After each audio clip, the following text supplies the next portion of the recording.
Hello दोस्तों, स्वागत है आप लोगों का अपने यूट्यूब चैनल पर। आज के इस वीडियो में हम लोग डिस्कस करेंगे 10 जनवरी 2023 का जो पेपर हुआ था सीटेट का, उसके पेपर 2 के मैथ्स के क्वेश्चंस को। तो जितने भी मैथ्स के क्वेश्चन पूछे गए थे 10 जनवरी पेपर 2 यानी जूनियर लेवल में, उसके मैथ्स के क्वेश्चन को डिस्कस करने वाले हैं। लास्ट वीडियो में हम लोगों ने 29 दिसंबर 2022 के पेपर 2 को डिस्कस किया था। तो यहाँ पर पहला क्वेश्चन आप लोग स्क्रीन पर देख पा रहे होंगे, निम्न में से कौन सा कथन सत्य नहीं है। तो यहाँ पर प्रत्येक प्राकृत संख्या एक पूर्णांक है। तो प्राकृतिक संख्या क्या होती हैं? 1 2 3 ... अनंत तक की जो संख्याएं होती हैं वो प्राकृतिक संख्याएं होती हैं। और ये बात बिल्कुल सही है, जितनी भी प्राकृतिक संख्याएं होती हैं वो एक पूर्णांक होती हैं, इसलिए पहला जो ऑप्शन दिया गया है बिल्कुल सही है। नेक्स्ट है, प्रत्येक वास्तविक संख्या एक परिमेय संख्या होती है। तो जो वास्तविक संख्याएं होती हैं वो परिमेय संख्या भी हो सकती है और इसके अलावा अपरिमेय संख्या भी हो सकती है। जो वास्तविक संख्या है वो परिमेय या अपरिमेय दोनों हो सकती हैं, इसलिए ये जो सेकंड ऑप्शन है ये हम लोगों का गलत हो जाएगा। और इसमें हम लोगों से पूछा था कौन सा सत्य नहीं है, तो यही वाला ऑप्शन हमारा सही हो जाएगा। इसके अलावा नेक्स्ट है, प्रत्येक प्राकृतिक संख्या एक पूर्ण संख्या होती है। तो पूर्ण संख्या क्या होती हैं? 0 1 2 3 इस तरीके से चलता रहता है अनंत तक। तो 0 काउंट हो जाता है तो ये एक पूर्ण संख्या हो जाती है 0 से अनंत तक। तो प्रत्येक प्राकृतिक संख्या एक पूर्ण संख्या होती है, बिल्कुल सही बात है, क्योंकि 1 से अनंत तक की प्राकृतिक संख्या होती हैं और 0 से अनंत तक पूर्ण संख्या होती है। तो प्रत्येक प्राकृतिक संख्या जो है वो पूर्ण संख्या होगी। नेक्स्ट, प्रत्येक पूर्ण संख्या एक परिमेय संख्या है। तो 1 2 3 4 या अनंत तक की जितनी भी संख्याएं चलती हैं वो सब परिमेय संख्या होती हैं, क्योंकि परिमेय संख्या वे संख्याएं होती हैं जिनको P/Q की फॉर्म में लिखा जा सकता है। तो जितनी भी पूर्ण संख्याएं हैं वे सभी जो है परिमेय संख्याएं हैं। इसके अलावा अपरिमेय की बात की जाए तो पाई हो गया, या इसके अलावा अंडर रूट में कोई चीज़ हो गई, अंडर रूट 4 अंडर रूट 3 या अंडर रूट कुछ भी। तो इस तरीके से जितने भी साइन होते हैं, पाई हो गया, अंडर रूट हो गया, या इस टाइप से जितनी भी होती हैं वो अपरिमेय संख्याएं होती हैं। या हम लोग कह सकते हैं जिनको P/Q की फॉर्म में नहीं लिखा जा सकता वो अपरिमेय संख्याएं होती हैं, और जिनको P/Q की फॉर्म में लिखा जा सकता है वो परिमेय संख्या होती हैं। प्राकृतिक संख्याएं 1 से लेकर अनंत तक होती हैं, जबकि पूर्ण संख्याएं 0 से लेकर अनंत तक होती हैं। और जो वास्तविक संख्याएं हैं वो परिमेय भी हो सकती हैं और अपरिमेय भी हो सकती हैं, इसलिए जो हमारा राइट आंसर हो जाएगा ऑप्शन नंबर 2 इस क्वेश्चन का राइट आंसर हो जाएगा। नेक्स्ट क्वेश्चन है, निम्न में से कौन सी संख्या 11 से विभाज्य नहीं है। तो 11 से विभाज्यता का नियम होता है, जैसे यहाँ पर पहली संख्या दी है 1 0 1 0 1 3। अब इसमें पहला पद, तीसरा पद और पांचवा पद, तो 1 1 और 1 इनको ऐड करते हैं, तो इनको ऐड करने पर 3 आ गया। इसी तरीके से दूसरा पद, चौथा पद और छठा पद, इनको ऐड करते हैं 0 + 0 + 3, तो ये भी 3 आ गया। अब इनका अंतर निकालते हैं, तो 3 - 3 = 0। जब इनका अंतर निकालते हैं तो 0 आए या फिर 11 से विभाज्य हो। अगर 0 आ रहा है तो संख्या 11 से विभाज्य होगी, या फिर कोई संख्या ऐसी आ रही है जैसे यहाँ पे अंतर निकालने पे 11 आ जा रहा है, 22 आ जा रहा है, तो संख्या 0 से विभाज्य होगी। यानी पहला, तीसरा और पांचवा पद और दूसरा, चौथा और छठा पद, इन दोनों का अंतर अगर 0 है या फिर 11 से विभाज्य है तो पूरी संख्या 11 से विभाज्य होगी। तो पहला जो हम लोगों ने ऑप्शन लिया था इसमें 0 आया, यानी ये संख्या जो हमारी है ये 11 से विभाज्य होगी। नेक्स्ट है 1 1 0 1 1 0 1 1। अब इसमें पहला पद 1, फिर तीसरा पद 0, फिर पांचवा पद 1, फिर इसका सातवां पद 1, इनको ऐड करेंगे तो ऐड करने पर क्या 1 2 3 आ गया। इसी तरीके से दूसरा पद 1, चौथा पद 1 और फिर उसके बाद छठा पद 0 और सातवां पद 1, तो इनको ऐड करेंगे, तो इनको ऐड करने पर 1 2 3 आ गया, और 3 - 3 0 होता है, तो 0 अगर आ रहा है अंतर तो संख्या जो है पूरी 11 से विभाज्य होगी। इसी तरीके से नेक्स्ट ऑप्शन हम लोग देखते हैं। अगला है 2 2 2, फिर है 2 2 2 और 2। अब पहला पद, तीसरा पद, पांचवा पद और सातवां पद, तो 2 2 4 2 6 और 2 8। फिर दूसरा पद, चौथा पद और छठा पद, 2 4 और 6, 8 में से 6 जाएगा तो 2 आएगा। तो जो अंतर है ना तो वो 0 है और ना ही 11 से विभाज्य है, यानी ये वाली संख्या जो है वो 11 से विभाज्य नहीं होगी।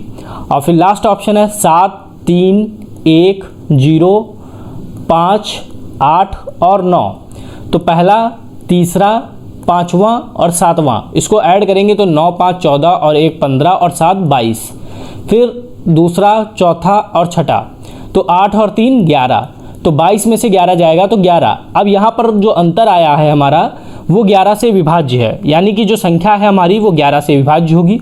तो पहली, दूसरी और चौथी संख्या 11 से विभाज्य होगी, जबकि जो हमारा ऑप्शन नंबर 3 है ये संख्या हमारी जो है 11 से विभाज्य नहीं होगी। इसलिए हमारा राइट आंसर हो जाएगा इस क्वेश्चन का ऑप्शन नंबर 3।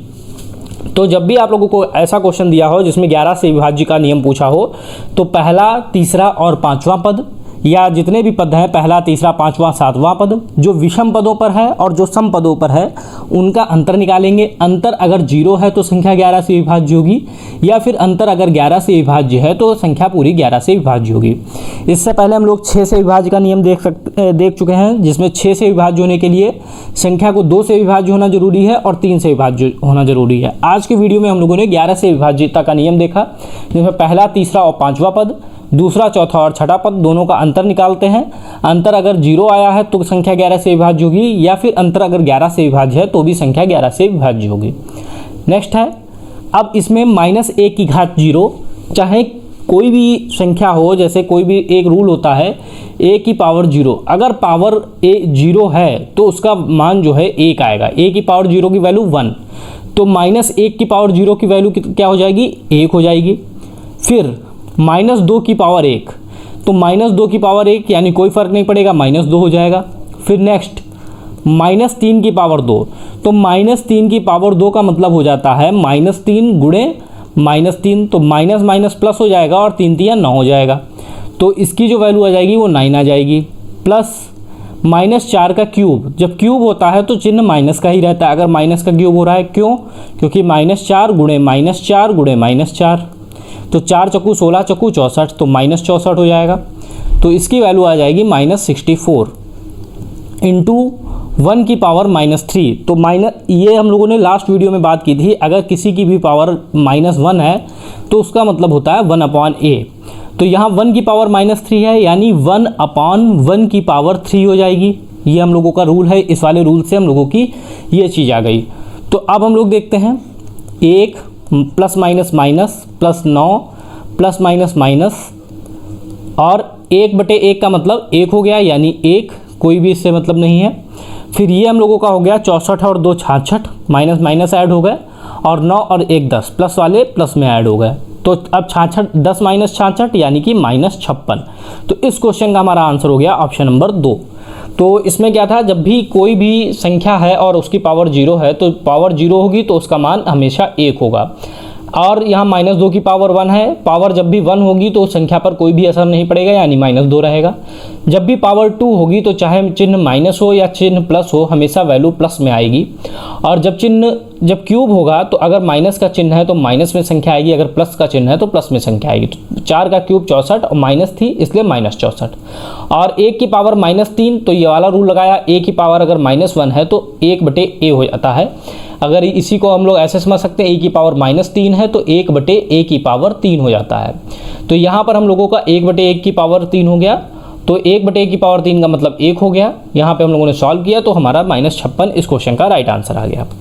नेक्स्ट क्वेश्चन है, अब इसमें हमें 1 माइनस 1/2 माइनस 1/3, जब भी ऐसा क्वेश्चन होगा तो बिल्कुल लास्ट से सॉल्व करना शुरू करेंगे।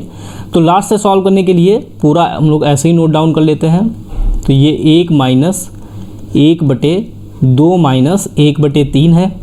अब 3 का एलसीएम लेंगे यहाँ पर सबसे पहले 3, तो ये हमारा 3 दूनी 6 हो जाएगा, -1, ऊपर हमारा 1 और यहाँ पर हमारा -1 और इसके ऊपर 1 और यहाँ पर हमारा -1, इस टाइप से हम लोगों का बनेगा। तो जब हम लोग इसको सॉल्व करेंगे तो ये 1 माइनस 1/1 माइनस 1/, और 6 में से 1 जाएगा तो 5/3 हो जाएगा। अब जब भी ऐसे होता है तो बटे का बटा होता है वो हमारा ऊपर आ जाता है, तो ये हो जाएगा 1 माइनस 1/1 माइनस 3/5। अब फिर से हम लोग एलसीएम लेंगे, तो ये हमारी जो कंडीशन है यहाँ पे हम लोग लिख देते हैं 1 माइनस 1/5 माइनस 3/5 हो जाएगा। फिर वही बटे का बटा ऊपर चला जाता है तो 1 माइनस 5/2 हो जाएगा। फिर हम लोग एलसीएम लेंगे तो 2 माइनस 5/2, तो इसको जब सॉल्व करेंगे तो ये -3/2 हो जाएगा और हमारा आंसर हो जाएगा ऑप्शन नंबर फर्स्ट। तो जब भी ऐसा क्वेश्चन होगा तो बिल्कुल लास्ट से करना शुरू करेंगे। सबसे पहले इस चीज़ को सॉल्व करेंगे। तो इसमें 3 दूनी 6, 6 में से 1 गया 5, 5/3 हुआ। अब 5/3, 3 ऊपर चला जाएगा क्योंकि जो अपॉन के नीचे अपॉन होता है वो ऊपर चला जाता है, तो ये 3/5 हो गया। फिर सेम हम लोग एलसीएम लेंगे तो ये 5 - 3/5 हो जाएगा, तो ये 2/5 होगा और ये 5 फिर ऊपर चला जाएगा यानी 5/2 हो जाएगा। फिर हम लोग एलसीएम लेंगे, 2 - 5 हो जाएगा, तो 2 - 5 3 होता है और 3/2 हम लोगों का आंसर हो जाएगा option number first. Next question है 0.081 गुणे 2.5 गुणे 3.24 बटे 0.0625 इंटू 7.29। तो इसमें या तो आप लोग एक एक करके दशमलव हटाएं कि यहाँ पर 3 अंक हैं यहाँ पे जोड़ें, या हम लोग यहाँ पर एक शॉर्ट ट्रिक यूज कर सकते हैं कि डायरेक्ट काउंट कर लेते हैं। 1 2 3 4, यहाँ पर दशमलव के बाद 4 अंक, यहाँ पर दशमलव के बाद 2 अंक, यानी नीचे जो है दशमलव के बाद टोटल 6 अंक हैं। ऊपर देख लेते हैं 1 2 3 ये, 4 ये, 5 6 ये, यानी कि ये सारे दशमलव हम लोग डायरेक्ट हटा सकते हैं।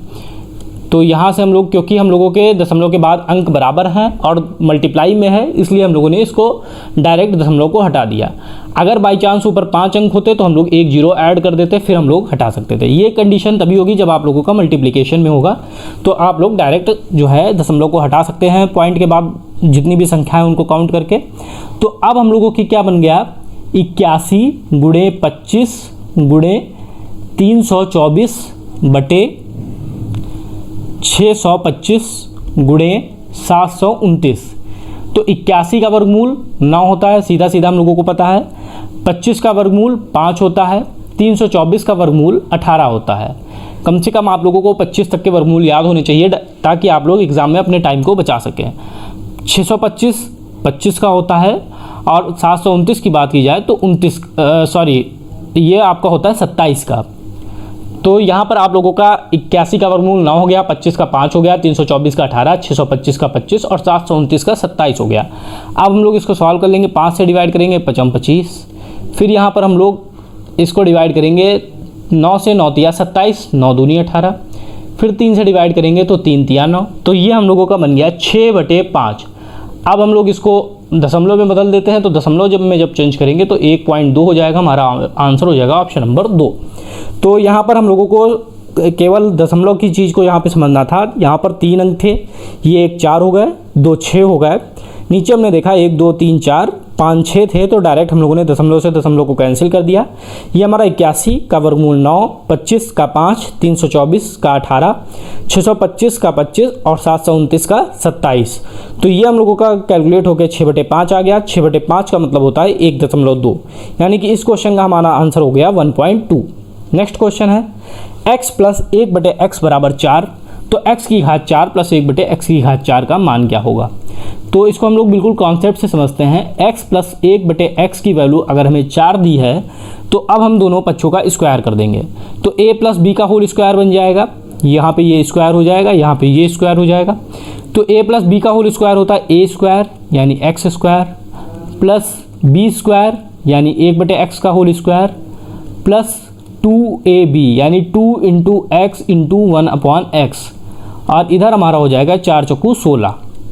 अब ये x से x कैंसिल हो जाएगा, तो ये हमारा हो जाएगा x² + 1/x² बराबर 16 - 2, या फिर x² + 1/x² की जो वैल्यू हो जाएगी वो हमारी 14 हो जाएगी। अब हमें पता चल गया x² + 1/x² की वैल्यू हमारी 14 है। तो अब हम लोग फिर से स्क्वायर कर देंगे क्योंकि हमें पावर 4 चाहिए। तो फिर ये a + b का होल स्क्वायर हो जाएगा, इधर स्क्वायर हो जाएगा। तो ये a का स्क्वायर x² का होल स्क्वायर प्लस b का स्क्वायर यानी 1/x² का whole square plus 2 × x² × 1/x² बराबर 14 का स्क्वायर होता है 196। तो ये x² से x² कैंसिल हो गया, ये हमारा बन गया x की पावर 4, ये हो गया हमारा 1/x की पावर 4, और ये प्लस 2 बराबर 196। तो ये हमारा हो गया x की पावर 4 प्लस 1/x की पावर 4 बराबर 196 - 2। तो ये हमारा हो गया 194, यानी x की घात 4 + 1/x की घात 4 की वैल्यू आ गई 194, और हमारा इस क्वेश्चन का जो राइट आंसर हो गया वो 194 हो गया, ऑप्शन नंबर फर्स्ट। तो जब भी ऐसा क्वेश्चन दिया होगा तो आप लोगों को स्क्वायर कर देना है, और जितने भी चाहिए, अगर अगली पावर 8 होती तो फिर से हम लोग इसका स्क्वायर कर देते, तो जितना भी चाहिए उतनी बार हम लोग स्क्वायर करते जाएंगे, हम लोगों का आंसर मिल जाएगा। या फिर इसकी शॉर्ट ट्रिक भी होती है कि x + 1/x बराबर 4 है और आपको स्क्वायर में जाना है, तो आपका a² - 2 हो जाता है, तो 4² - 2, तो 4 चौको 16 - 2 14 हो जाएगा। यही हमारी x² + 1/x² की वैल्यू आई है। नेक्स्ट अब हमें घात 4 पे जाना है, तो 14 का स्क्वायर - 2, तो 14 का स्क्वायर 196 - 2, 196 - 2 हमारा 194 हो जाएगा। तो ये हमारा शॉर्ट ट्रिक होती है और ये हमारा बेसिक मेथड है जिससे हम लोगों का कोई भी क्वेश्चन सॉल्व हो जाएगा। तो बेसिक मेथड हमारा ये है और शॉर्ट ट्रिक ये है, जो आप लोगों को ईजी लगे उससे आप लोग इस क्वेश्चन को सॉल्व कर सकते हैं। नेक्स्ट क्वेश्चन है, एक संख्या का 1/6 भाग, तो एक कोई संख्या है x, उसका 1/6 भाग 28 के आधे, 28 जो है इसका आधा यानी कि 14 हो गया। 14 से 8 कम है, 14 - 8 यानी 14 से 8 कम है तो 6 हो जाएगी। तो किसी संख्या का 1/6 भाग जो है वो 6 के बराबर है, तो संख्या हमारी हो जाएगी 6 × 6, तो x बराबर हो जाएगा 36।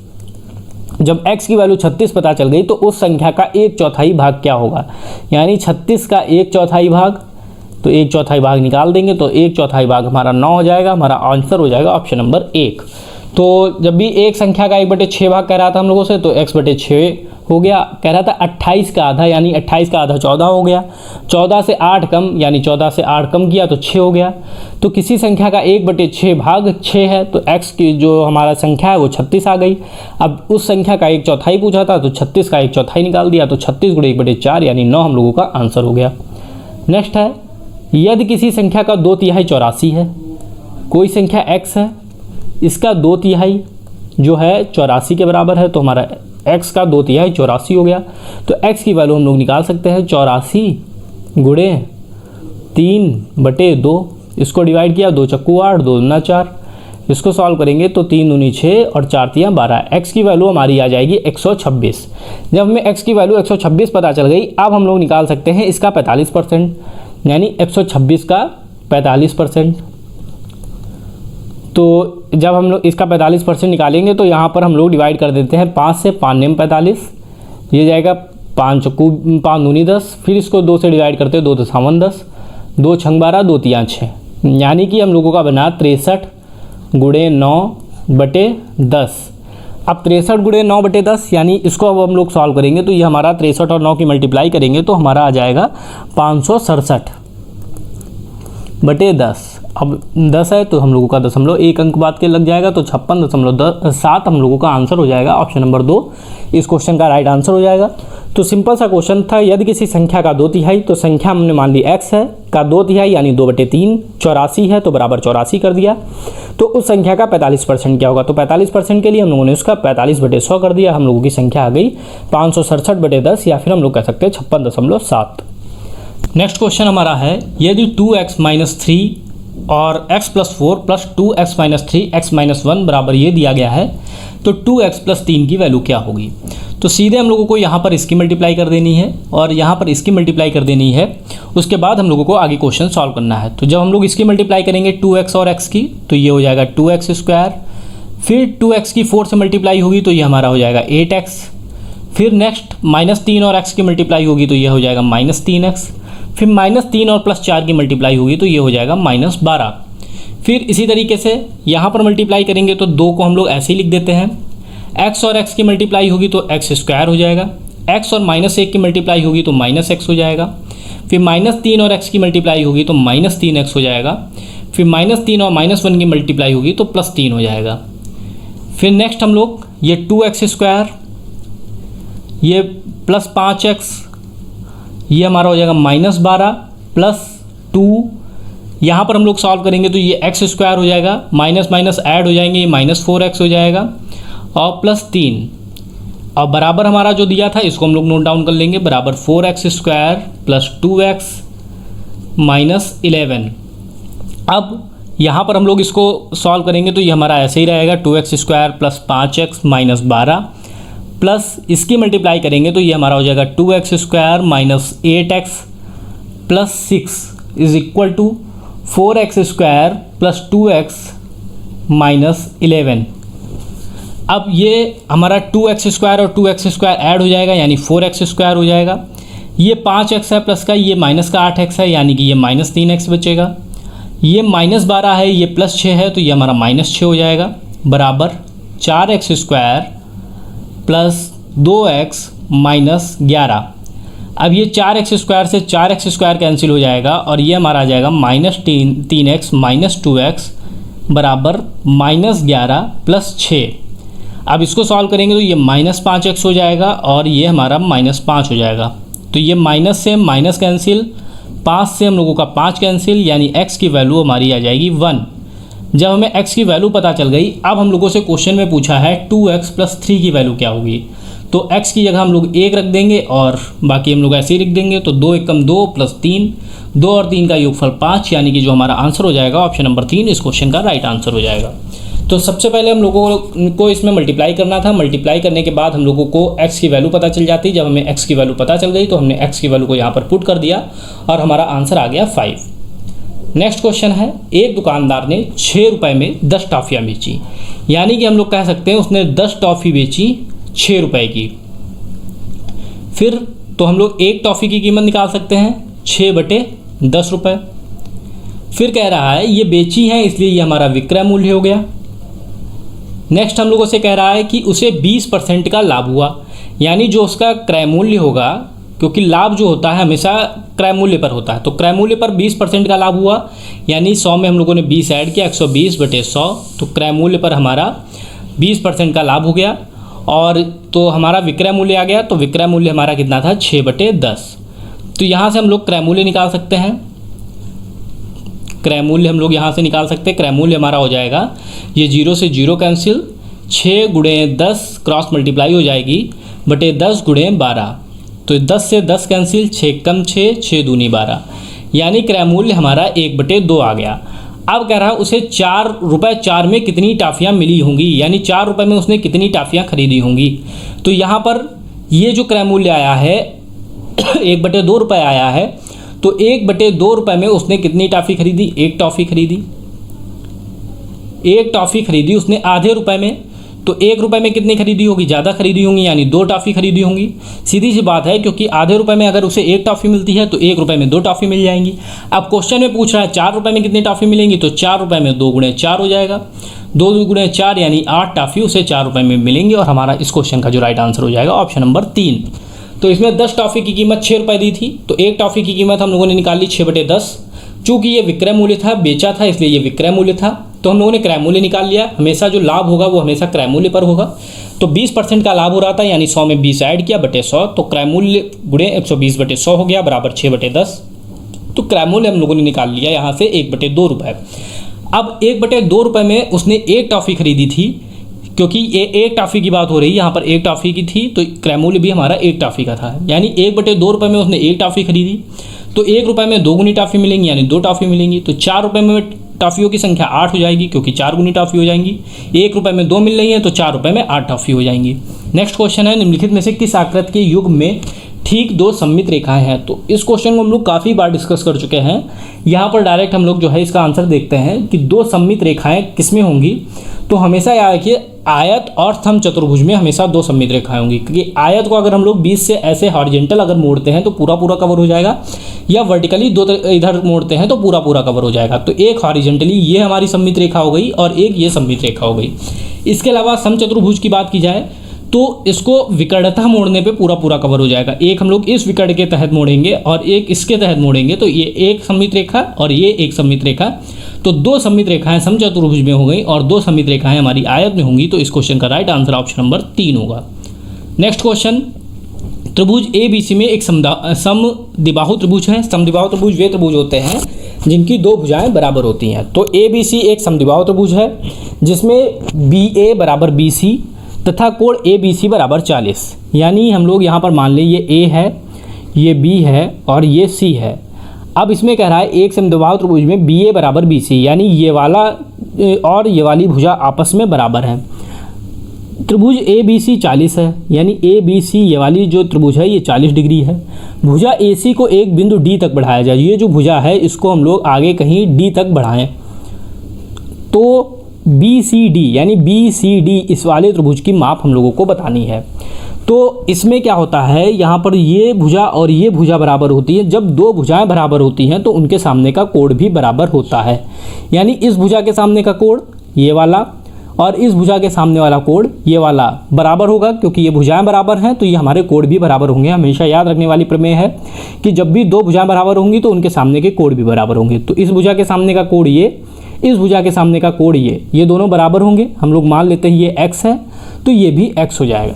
अब त्रिभुज ABC में, त्रिभुज ABC में, अब त्रिभुज ABC में क्या होगा, तीनों कोणों का योगफल 180 होता है। कोई भी त्रिभुज है उसके तीन कोणों का योगफल 180 होगा। तो एक कोण x, दूसरा कोण x, तीसरा कोण 40। अब इसका योगफल कितना होगा, 180 होगा। अब 2x बराबर 180 माइनस 40 हो जाएगा, तो 2x बराबर 140 हो जाएगा।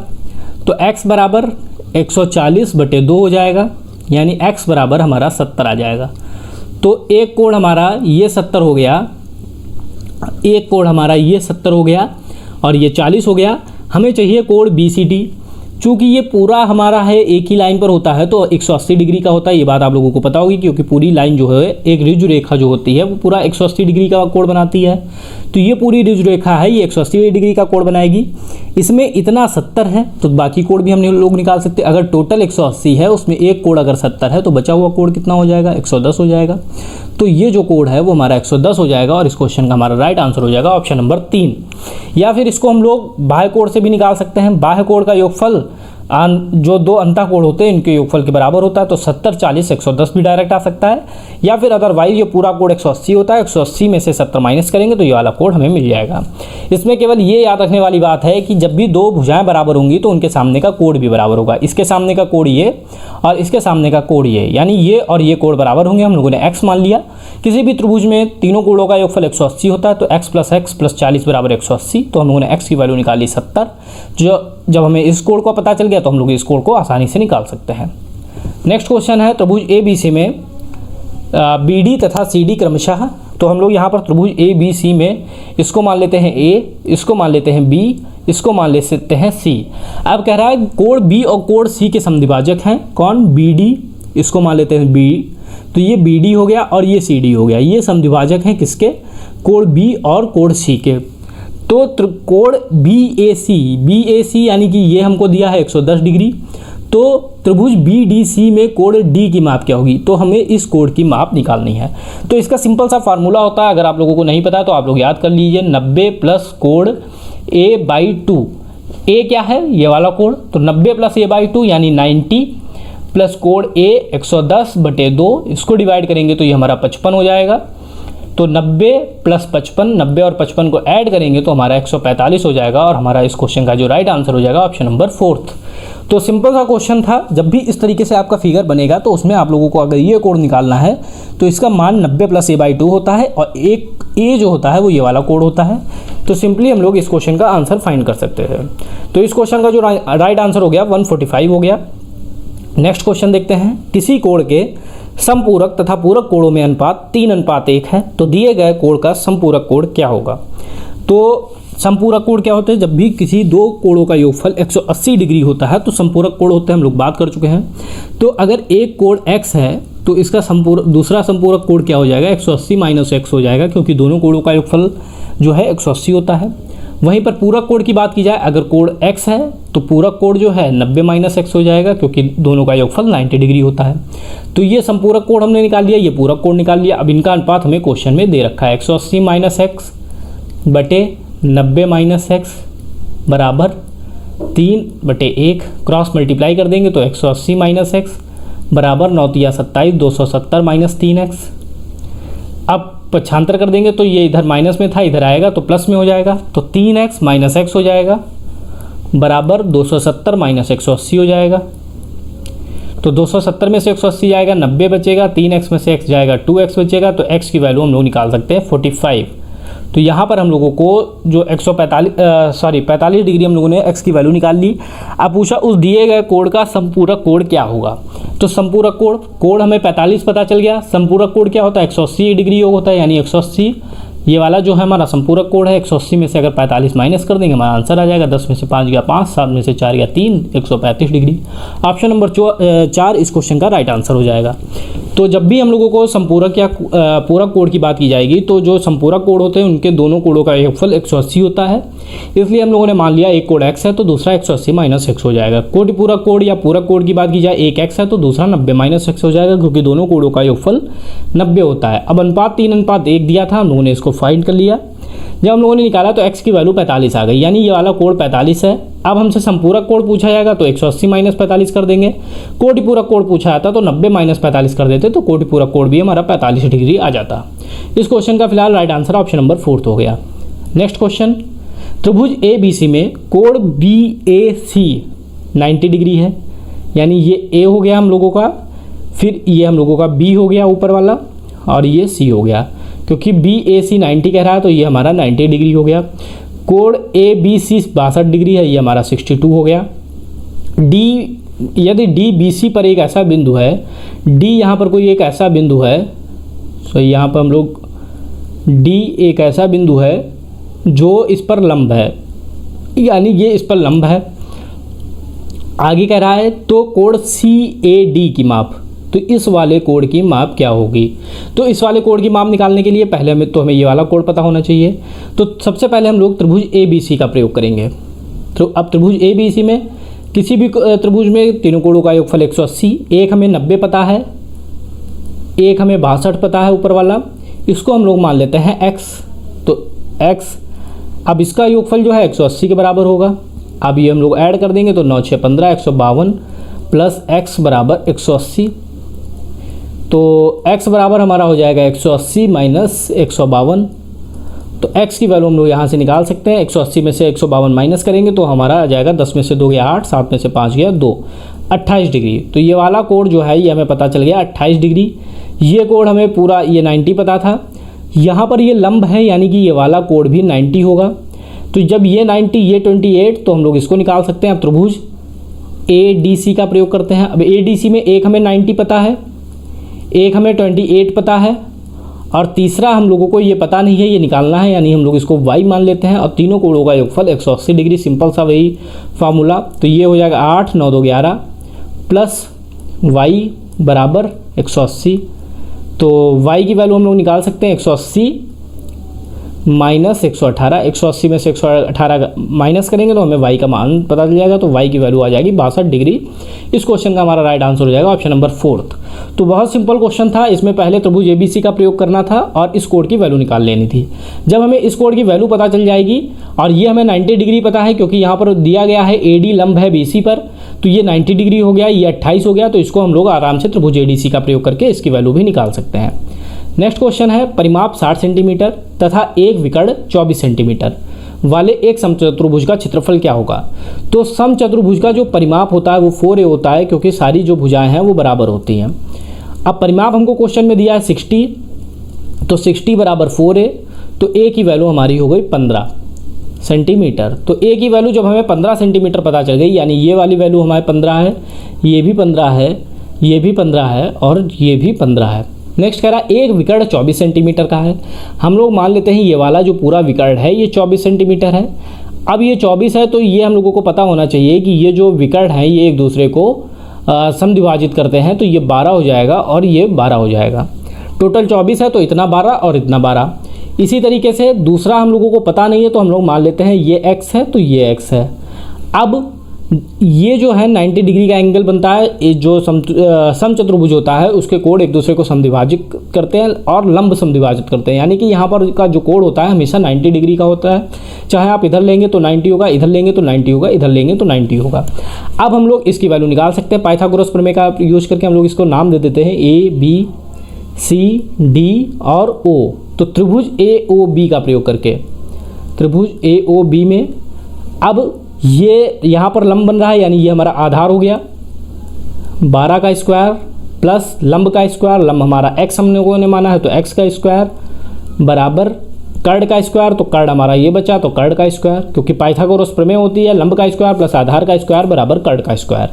तो लंब का स्क्वायर 144 प्लस आधार स्क्वायर x स्क्वायर बराबर 15 का स्क्वायर 225। तो एक्स स्क्वायर हम लोग निकाल सकते हैं 225 माइनस 144, तो एक्स स्क्वायर बराबर हमारा हो जाएगा 225 में से जब हम लोग 144 माइनस करेंगे तो हमारा आ जाएगा 81, यानी एक्स की वैल्यू हमारी आ जाएगी 9। अब x की वैल्यू ये हमें 9 पता चल गई, तो ये भी हमारा 9 होगा क्योंकि हम लोगों ने x माना था। तो जो दूसरा विकर्ण है हम लोग इसको मान लेते हैं d2, तो d2 हमारा हो जाएगा 9 + 9 यानी कि 18, और d1 हमें क्वेश्चन में दिया गया था पहला विकर्ण जो था हमारा 24 सेंटीमीटर का था। अब हमें समचतुर्भुज का क्षेत्रफल निकालना है, तो समचतुर्भुज के क्षेत्रफल का फार्मूला होता है 1/d1 × d2, तो 1/d1 की वैल्यू हो जाएगी हमारी 24 और d2 की वैल्यू हो जाएगी हमारी 18। अब इसको हम लोग डिवाइड करते हैं 2 से, 2 × 18, 24 और 9 की मल्टीप्लाई करेंगे तो ये हमारा हो जाएगा 216, और 216 इस क्वेश्चन का राइट आंसर हो जाएगा हमारा ऑप्शन नंबर सेकंड में। तो इस क्वेश्चन का जो राइट आंसर हो जाएगा वो हमारा ऑप्शन नंबर 2 हो जाएगा। तो इसमें क्या था, सबसे पहले समचतुर्भुज में हम लोगों ने बनाया। अब समचतुर्भुज के जो परिमाप होता है वो 4a होता है क्योंकि सारी भुजाएं बराबर होती हैं। तो हम लोगों ने भुजा निकाली 15 सेंटीमीटर, तो सारी भुजाएं हमारी 15 हो गई। एक विकर्ण यानी d1 हमें 24 दिया था, तो ये 12 हो गया, ये 12 हो गया, ये वाला हम लोगों ने माना था तो ये 12 हो गया, ये 12 हो गया। दूसरा विकर्ण पता नहीं था तो हम लोगों ने मान लिया x, तो जब ये इतना x है तो इतना भी x होगा। फिर हम लोगों ने समकोण त्रिभुज AOB का प्रयोग किया। अब इसमें से हम लोगों ने x की वैल्यू निकाल ली, आधार स्क्वायर प्लस लंब स्क्वायर बराबर कट स्क्वायर का यूज करके। तो जब हमें ये 9 पता चल गई, यानी टोटल हमारी जो हो गई वो 18 हो गई, 2 गुनी हो गई। अब d1 हमारी 24 है, d2 हमारी 18 है। समचतुर्भुज का जो क्षेत्रफल होता है 1/d1 × d2 होता है, इसलिए जो इस क्वेश्चन का जो हमारा क्षेत्रफल आएगा वो 216 सेंटीमीटर स्क्वायर आएगा, और ऑप्शन नंबर 2 हमारा इस क्वेश्चन का राइट आंसर हो जाएगा। नेक्स्ट क्वेश्चन है, एक आयताकार कमरे के फर्श का परिमाप 105 मीटर है, यदि 25 प्रति मीटर स्क्वायर की दर से इसकी चावटों दीवारों को पेंट करने का खर्च 21,000 रुपये आता है, तो उस कमरे का क्षेत्रफल क्या होगा। तो कमरे का जो क्षेत्रफल होता है यह आपको पता होना चाहिए, जो चारों दीवारें होती हैं उसका जो क्षेत्रफल होता है वो परिमाप गुणे ऊंचाई होता है, या फिर कमरे का क्षेत्रफल कहा जाए या चारों दीवारों का क्षेत्रफल कहा जाए, तो जो हम लोगों का फार्मूला यूज होता है वो परिमाप गुणे ऊंचाई होता है। इसके साथ दूसरी चीज़ आपको पता होनी चाहिए कि जो टोटल खर्च आ रहा है 21,000 रुपये है, और 1 मीटर में जो खर्च है वो 25 रुपये है, यानी हम लोग यहाँ से क्षेत्रफल निकाल सकते हैं। टोटल जो एरिया है इसको हम लोग निकाल सकते हैं कैसे, टोटल जो खर्च आ रहा है 21,000 और 1 मीटर में आ रहा है 25, तो अगर हम लोग इसको डिवाइड कर देंगे तो हमारा एरिया आ जाएगा। तो 21,000/25 को सॉल्व कर लेते हैं हम लोग, 25 5 को 20 बचा 1, 5 दूनी 10, 0 0, फिर 5 से डिवाइड करेंगे, 5 8 40 बचा 2, 5 को 20, 0, यानी कि जो हमारा एरिया आ गया वो 840 मीटर स्क्वायर आ गया। अब एरिया में 840 पता है, परिमाप हम लोगों को 105 पता है, ऊंचाई हम लोगों को निकालनी है तो ऊंचाई h कर देंगे, तो h बराबर हो जाएगा 840, यहाँ पर हो जाएगा हम लोगों को 840/105।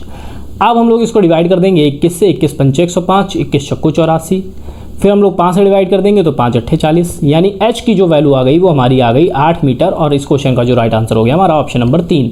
तो जब भी कमरे का क्षेत्रफल या चारों दीवारों का क्षेत्रफल कहेगा तो उसका जो क्षेत्रफल होता है वो परिमाप गुणे ऊंचाई होता है। तो परिमाप हमें क्वेश्चन में दिया था, ऊंचाई हमें पूछी गई थी तो ऊंचाई h मान ली। इसके अलावा जो खर्च टोटल था वो 21,000 रुपये था, 1 मीटर स्क्वायर पे 25 रुपये था, तो हम लोगों ने यहाँ से एरिया निकाल लिया टोटल बटे 1 मीटर स्क्वायर का, तो 840 आ गया हम लोगों का एरिया। अब एरिया बराबर परिमाप गुणे ऊंचाई का फार्मूला लगा दिया तो हम लोगों की h आ गई 8 मीटर। नेक्स्ट क्वेश्चन है, 10 सेंटीमीटर आधार त्रिज्या वाले एक बेलनाकार बर्तन में 77 सेंटीमीटर ऊंचाई तक दूध है। जब दूध को एक घनाभकार बर्तन जिसका आधार 22 सेंटीमीटर भुजा का एक वर्ग है में डाल दिया जाता है तो बर्तन में दूध की किस ऊंचाई तक आएगा। तो जब भी एक बर्तन से दूसरे बर्तन में डाला जाएगा तो हमेशा हम लोग जो काउंट करेंगे वो आयतन काउंट करेंगे। तो यहाँ पर हम लोगों को आयतन निकालना है। सबसे पहले बेलन की बात हो रही है, तो बेलन का जो आयतन होता है वो πr²h होता है। पाई की वैल्यू 22/7, आर की वैल्यू क्वेश्चन में दी है 10 यानी 10 × 10, और एच की वैल्यू हमें दी है 77। ये हमें आर की वैल्यू दी थी, ये हमें एच की वैल्यू दी थी। अब 7 से हम लोग इसको डिवाइड कर देंगे तो ये 11 हो जाएगा। अब 22 × 10 × 10 × 11, ये हम लोगों का आ गया बेलन का आयतन, इसको हम लोग मान लेते हैं V1। अब जब इस दूध को एक घनाभकार बर्तन जिसका आधार 22 सेंटीमीटर भुजा का एक वर्ग है में डाल दिया जाता है तो इस बर्तन में दूध की ऊंचाई, तो घनाभकार का जो आयतन होगा इसको हम लोग मान लेते हैं V2, जो घनाभकार बर्तन है उसका हम लोग आयतन मान लेते हैं V2। तो इसका जो आयतन निकलेगा, चूँकि इसका जो हम लोगों को दे रखा है एक वर्ग है 22 सेंटीमीटर, भुजा का एक वर्ग है, यानी वर्ग का स्क्वायर, जो भी हम लोगों को आधार दे रखा होता है उसका स्क्वायर, इंटू ऊंचाई हम लोगों को पता नहीं है तो इंटू ऊंचाई। तो ये हम लोगों का आ जाएगा जो घनाभकार बर्तन है उसका आयतन। अब चूंकि एक बर्तन से दूसरे में डाला जा रहा है तो V1 बराबर V2 होगा। हमेशा याद रखने वाली बात है कि V1 और V2 हमेशा बराबर होंगे। तो ये हो जाएगा 22 × 10 × 10 × 11 बराबर, ये हो जाएगा 22 का स्क्वायर इंटू h। तो इसको हम लोग ऐसे भी लिख सकते हैं 22 × 22 इंटू h, और इसको हम लोग लिख सकते हैं 22 × 10 × 10 × 11। अब ये 22 से एक 22 कैंसिल, 11 से डिवाइड करेंगे 11 दूनी 22, 2 से डिवाइड करेंगे 2 पंचे 10। तो h बराबर आ जाएगा 10 × 5, यानी 10 और 5 की मल्टीप्लाई आ जाएगी 50। तो h की जो वैल्यू हो जाएगी 50 सेंटीमीटर हो जाएगा हमारा आंसर, ऑप्शन नंबर सेकंड। तो जब भी हम लोगों को एक बर्तन से दूसरे बर्तन में डालना होगा तो हमेशा आयतन निकालेंगे। पहले बेलनाकार बर्तन की बात हो रही थी तो बेलनाकार बर्तन का आयतन πr² हो जाता है।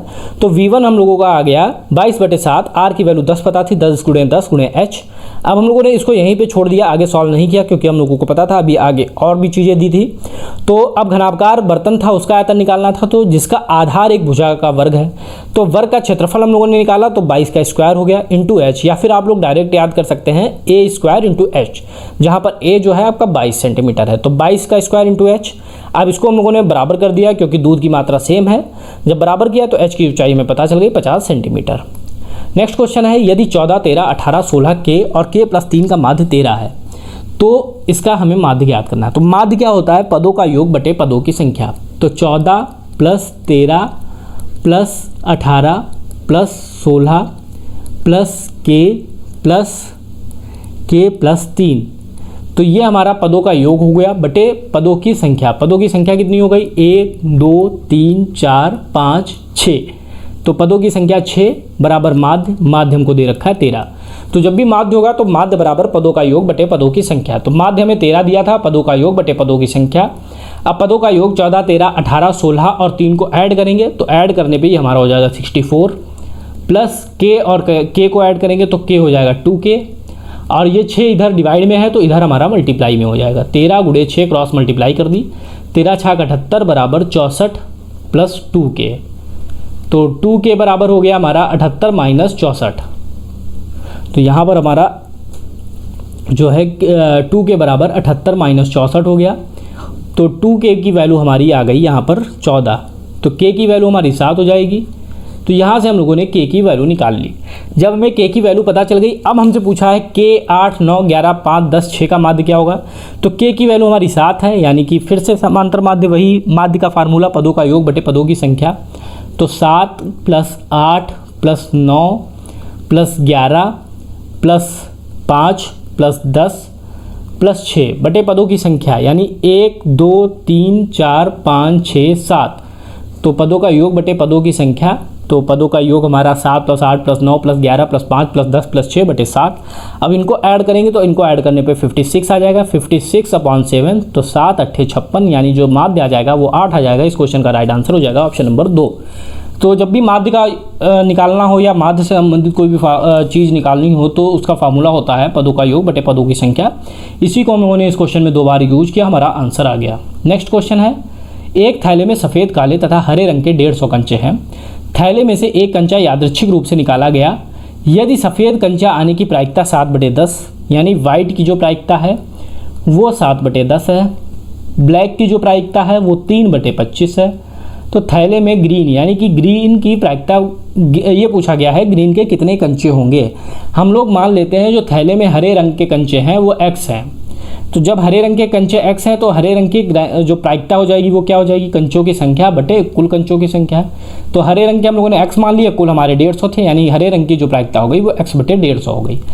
अब ये हमारी 7/10 है, ये 3/25 है, ये x/150 है, यानी कि टोटल जो हमारी प्रायिकता होगी वो 1 होगी। हम लोगों ने बात की थी कोई भी चीज़ है वो पूरी जो होगी अगर भाग में बात की जाए तो 1 होगी, यानी 7/10 + 3/25 + x बटे 150, यानी सबको अगर मिला दिया जाए तो सारी चीज़ों को मिलने पर क्या बनेगा, हमारा 1 बनेगा, टोटल संपूर्ण चीज़ बन जाएगी पूरी चीज़। अब 150 हम लोग एलसीएम ले लेंगे, तो 10 का जब एलसीएम लेंगे 150 तो ये हमारा 70 हो जाएगा यहाँ पर, सॉरी यहाँ पर 0 0 15 7 105 हो जाएगा यहाँ पर। तो ये हमारा हो जाएगा 105 और 25 छक्का 150, तो ये हमारा हो जाएगा 18 और ये हमारा x ऐसे ही रहेगा बराबर 1। क्रॉस मल्टीप्लाई कर देंगे तो 105 और 18 को ऐड कर देंगे, ये हमारा हो जाएगा 123 प्लस x, इधर क्रॉस मल्टीप्लाई हो जाएगी तो ये हो जाएगा 150।